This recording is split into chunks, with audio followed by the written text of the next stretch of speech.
Hello, we are Geeks Assembled, and today I'm joined by Susan as usual. It's part of the furniture. Dynamic duo. I'm Yeah. his Robin. Hello, Batman. Hello there, boy wonder.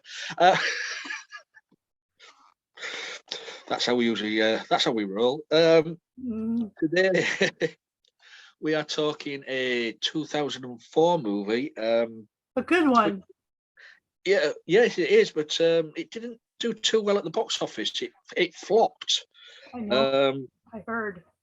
Yes, this one's starring Jude Law, Gwyneth Paltrow, Angelina Jolie, and some other well-known names. We are talking Sky Captain and the World of Tomorrow. A pre-World War II. So story. It's called Diesel Punk and not Steampunk. Diesel Punk, yeah. It was the designs of the robots, the ships and everything was done from drawings, I think, way back when.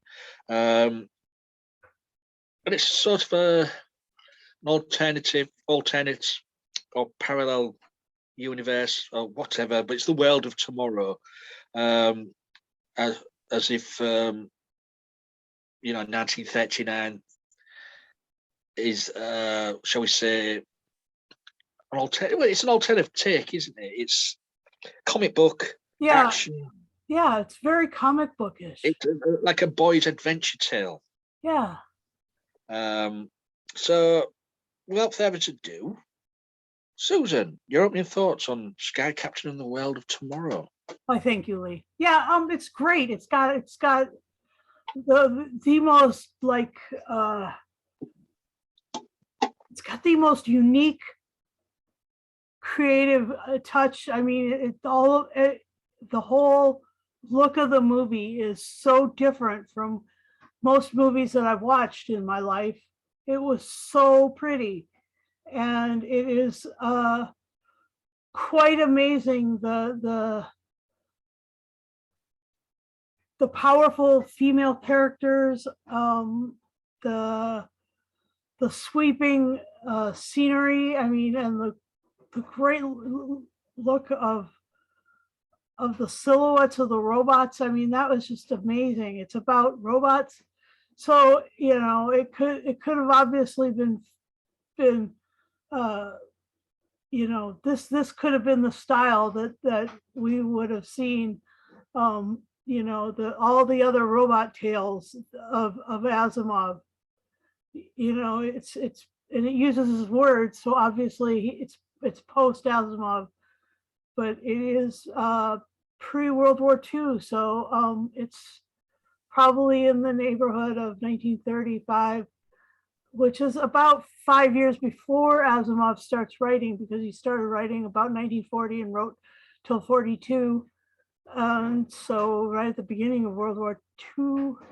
So I mean, his this story could have slotted in there. It's and I must have mentioned Asimov because Asimov is my hero, and so but this story it was written by, let me get this out. It was written by a guy named Henry Conrad, and it was directed by Carrie Conrad. Oh, it's written by Carrie Conrad, and it's directed by Carrie Conrad. And it stars Angelina Jolie, Gwyneth Paltrow, Jude Law, and some other really great people. Michael Gambon and some footage of a true British hero. One of the most amazing British actors ever is in this as something recorded. And who is that? That's Lord Olivier. Yes. Which he was, when this film was made, he had been dead for 13 years. Yes, I know, it's archival and therefore epic. So yeah, that was really cool. and I enjoyed the interplay between these characters, and I enjoyed watching the thing that you just have to realize is that once the camera starts moving in this story, it never stops. Yeah.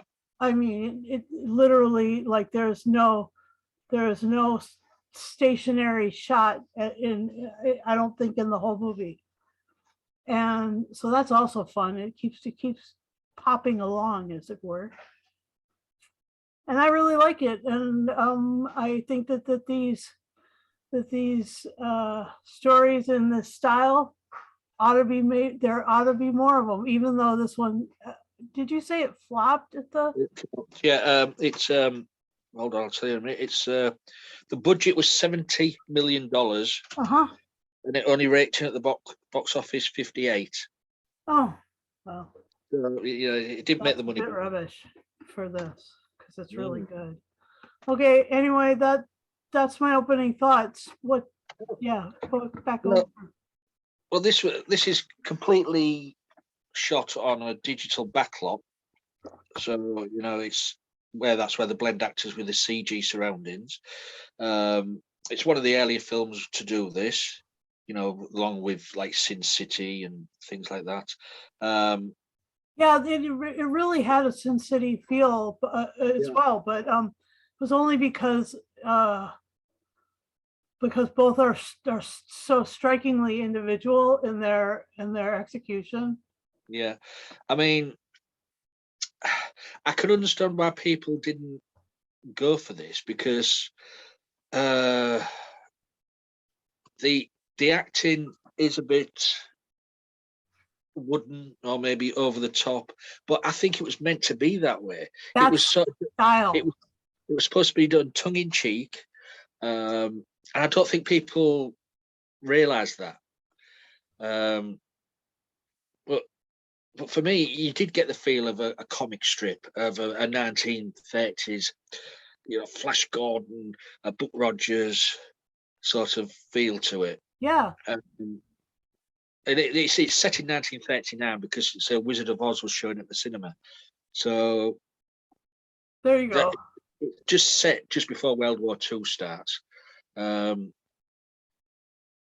mean, Jude Law, he's not a big Hollywood A-lister, but some of the movies he's been in have been awesome. Gwyneth Paltrow, great actress. Angelina Jolie, her small cameo role in this, couldn't fault her. Yes, as you've mentioned, Michael Gambon, not in it much, but he made an appearance. And of course, as you say, the Lord Olivier, whose footage and audio was taken from something way back and put into this, which was amazing. No kidding. You sort of got the feel of Wizard of Oz again. Sort of. With the face and the, but also there was another actor in this, and you haven't mentioned him yet. Played Professor, it'll come to me in a minute when I look down here, Professor Jennings. Oh, Trevor Baxter. Yes. Yeah, of course. Sorry. Yeah. Professor Lightfoot of Doctor Who fame. Yeah, exactly. But I enjoyed this. It was the story wasn't over, too complicated. No. So you could follow it easily. It's just the way the CGI, the designs of the flying robots and all the underwater scenes and stuff like that, and Shangri-La as well. Yeah, I mean, discovering a place in Nepal that actually like lined up with all the legends and stuff. It was a bit Indiana Jones in that. Yeah. But that's what it got. To me, it was a comic strip come to life. It's got so much of that. Yeah. So that was my opening thoughts and stuff. But I enjoyed it. It's pity that the rest of the world didn't. Yeah, I know, right? And the when he's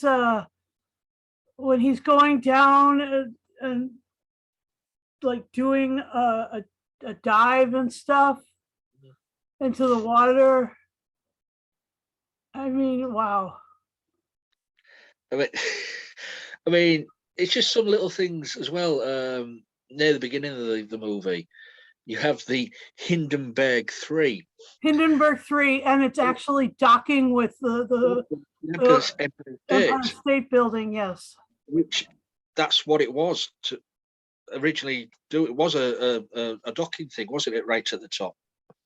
I don't know. That is a, Yeah, it was. Yeah, I've seen documentaries on it. They originally wanted to have Zeppelins docking at the top of the Empire State. oh well. But Boy, the one you know, thing they don't call it a docking ring then when you're up on the top, because I've been up there and I've seen that, and I haven't ever seen where it should have been a dock. Anyway, that's amazing. But the main problem with that was health and safety. Also, as well, the winds up there. Yeah, and also probably the fact that they didn't trust dirigibles once the Hindenburg went up. That's it. Yeah, I mean, I wouldn't like to come out of a Zeppelin that height on a little walk plank to get onto the building. Or I wouldn't want to go out of the building where you're up high, you're safe though, and walk out into a Zeppelin. Yeah, I know. Especially if people are as fucking nightmarish about smoking in New York as they are, and you throw the cigarette and the whole bloody thing blows up. Yeah, I've seen old footage of sort of docking a Zeppelin up there when when they were doing it back in the day, testing it out, and it didn't work. Oh, all right, well that makes sense.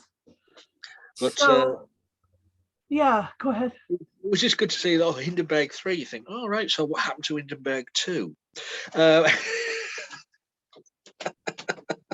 Yeah, true. But yeah, I enjoyed it. Anyway, any things you liked about it? I loved that. I loved that camaraderie between the pilot and between Sky Captain and Polly Perkins. And the reason that the reason that it sounds sort of comic bookish is because everybody's names are done with the alliteration in the names. Yeah. True. That is absolutely 100% a dead giveaway that you're supposed to be thinking that this is, out of a graphic novel or a comic book or something like in that style. And then we've got there's Bei Ling as this fantastic fighter. Oh my gosh, she really rocked. I mean, she was such a kick-ass. Yeah, there was so many, like there was cool fight scenes and there was a cool chase scene, and I mean, wow. I mean, it was like the idea that Dr. Totenkopf his plan was to put all the animals on the ark, shoot out into space, create new life somewhere, but while doing that, destroying all the rest of the planet. That's true. That was. But then there again, then he thought he was God as well. Yeah. A lot of these mega villains have this God complex. Yeah, that's true. Which we're still getting today in real life. In real life, yeah, like with Vladimir Putin. Oh yeah. Yeah, and the other thing that was cool was seeing Giovanni Ribisi. Mm-hmm. And then there, like, if Alex was sitting here, I'd mention again that just imagine that he's sitting here. Is Dr. Vargas. Anyway, that's pretty fun.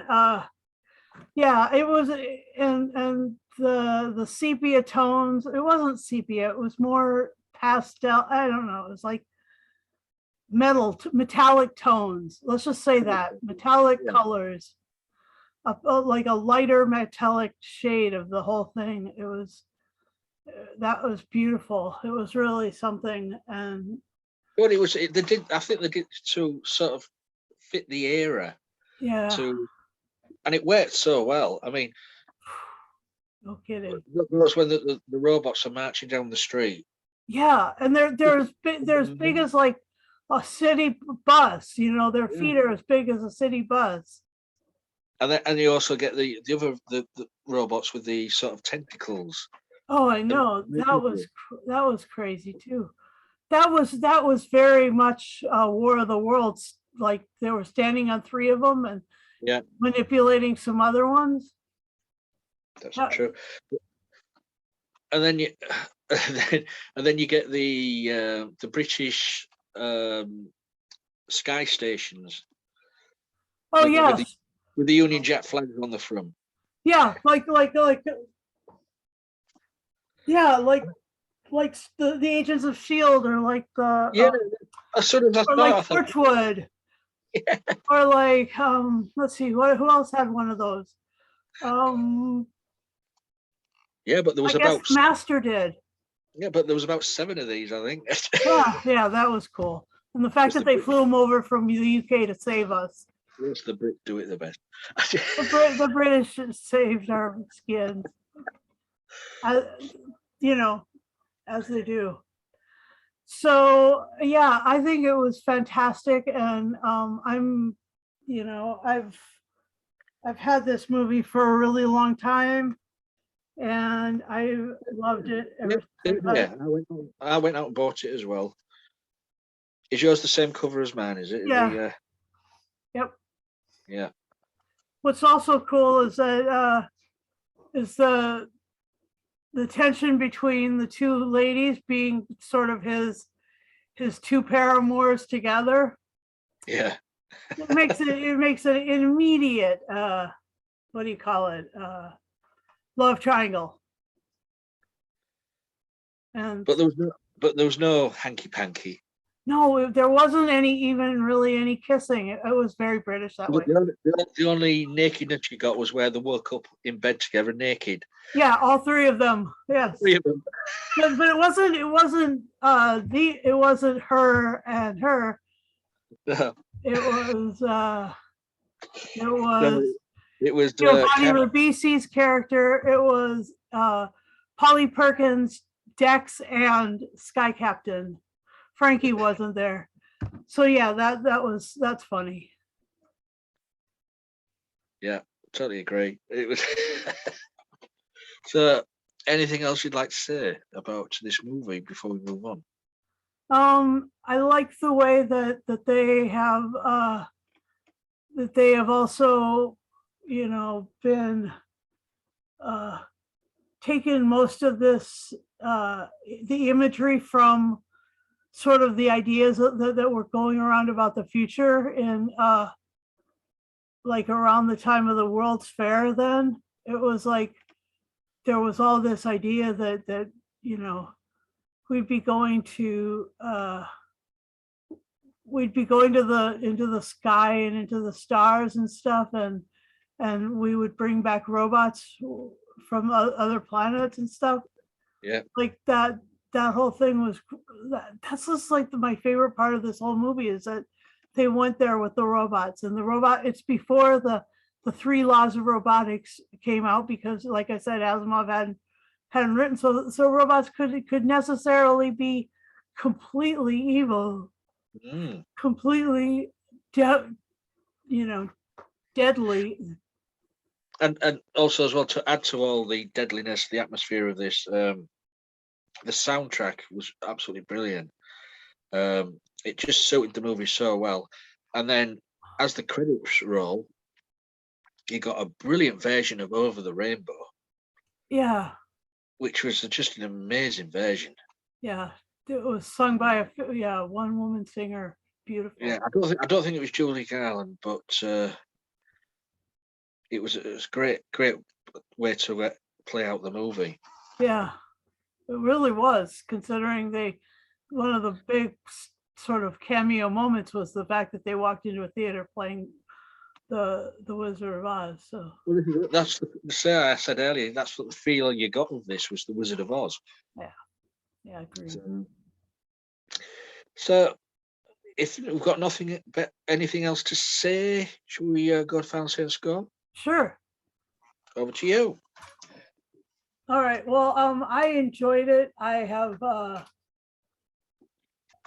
lot of love for this. I got it from my father because it is sort of his cup of tea, as it were. And there it is. And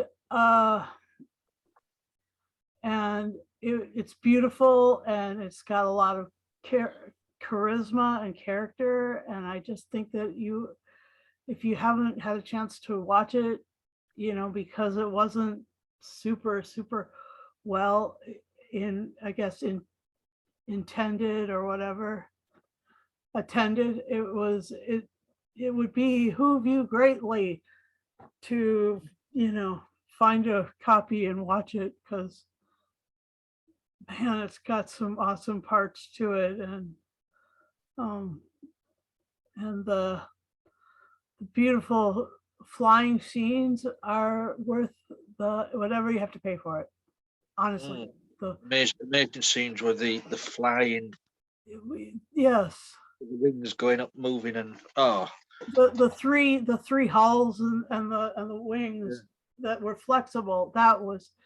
That's true. It was quite intense. And so yeah, I'd give it 10 out of 10.